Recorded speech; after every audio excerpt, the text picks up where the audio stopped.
right. Welcome back, colleagues.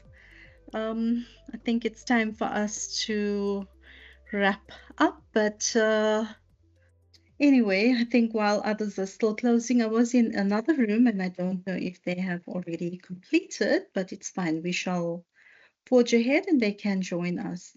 So, in the pursuit of knowledge and in scholarship, as we come to the end of today's program, I'd like for us to pause and reflect on the depth and richness of what has been shared. So, the conversations that we have had were not only intellectually challenging, but they were also deeply inspiring. And they remind us that we carry heavy responsibilities as educators, while also showing us the creative, transformative possibilities before us.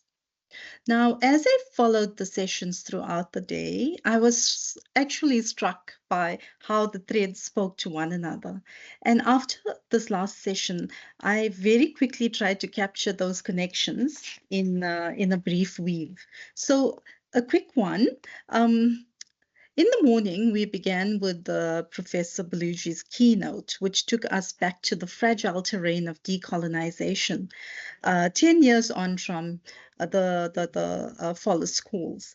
We were reminded that commemorations cannot be symbolic gestures. They must remain living, contested, and accountable practices. The keynote actually highlighted the slow pace of change and the reality that universities still produce colonial logics, even while claiming to dismantle them. And from what I picked out of that, we were urged to reimagine the very purpose of the university, opening it to more plural, dialogic, and liberal forms of education, grounded in critical consciousness and in solidarity. So, from there, we moved to the session with Nambulelo Chia, which surfaced the lived realities of students at WITS and across South Africa, I suppose. What was striking was that it became clear that the debate cannot be just reduced to free education. Free education alone. We actually need to ask, what kind of education do we want? Who is it for? And how do we ensure that it is not only accessible but also transformative? And apart from us reminding one another, students remind us that without housing, food, dignity, and support, access is actually hollow. So activism too was a powerful theme. So while we celebrate past student movements, for me, current activism is often suppressed, and this is what raises those hard questions or difficult questions about democracy and the role of student voice in shaping institutions. And then we moved on to the panel, the panel on interdisciplinarity, which drew from the Wits School of Arts Interdisciplinarity Study Group. And we were reminded that breaking disciplinary boundaries is just not a technical or pedagogical exercise. In fact, it is deeply political. It could democratize knowledge and expand pathways, but it also raises questions of identity, belonging, and exclusion. We were asked to consider, if I recall, whether interdisciplinarity and I think transversality might, or could help us to enact the unfinished transformations called for during the Fees Must Fall, or whether it risked reproducing new forms of hierarchy, if not done with justice at its core. The next one, I think it was the roundtable on digitally mediated zones of proximal development.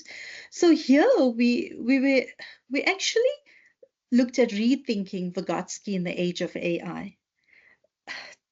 Very interestingly, technology has the potential to personalize learning in unprecedented ways, but it also threatens to deepen inequities in the face of stark digital divides. So we spoke of the hands-offness of new tools, um, the environmental and ethical costs of AI, and the urgent need for collaborative, justice-oriented design. And what stood out for me was that the recognition, that students themselves are developing awareness and safeguards around AI use. And our role, I would say, whether you call yourself an academic, a facilitator, or a lecturer, then it is not to police, but to facilitate transparent, negotiated, and process-oriented engagements with these tools. Then we looked at, alongside these sessions, we witnessed peer-to-peer explorations of reading as a collaborative practice. Very, very insightful. We interrogated actually, what it takes to move peer conversations from spaces that echo privilege to spaces that amplify plurality, where the most marginalized voices don't just get included, but actively shape the meaning-making process. And then we saw within the Faculty of Health Sciences how pathology teaching is being transformed by chatbots. And we learned of, just need to look at my notes, partnerships that, produced Afrocentric resources in digital arts and audiology that's rooted in deep community needs. And finally, we heard provocations just now around large class teaching, disruption in access, and a reminder that even the most technical curriculum must remain absolutely deeply human-centered. Now, across all of these, these diverse conversations, I must say I found three threads that actually connected us.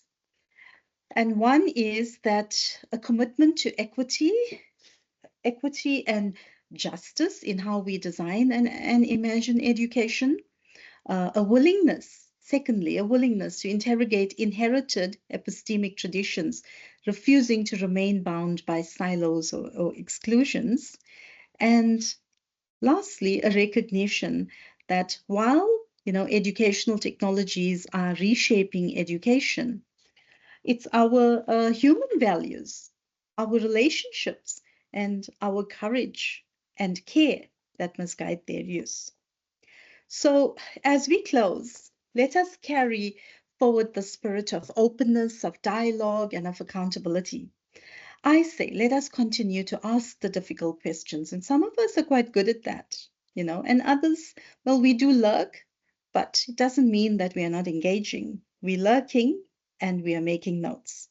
We are probably holding ourselves to account, but we need to hold ourselves and our institution to the ideals of decolonization, interdisciplinarity, inclusion, and very importantly, care. So on behalf of the CLTD, I'd like to thank every presenter, every panelist and participants for your generosity today, because without you, we would not be learning, throughout all the themes that came out. So may the conversation sparked here live on in our classrooms, our institutions, and in the communities, that we serve. Thank you very much, colleagues, and have a restful evening further.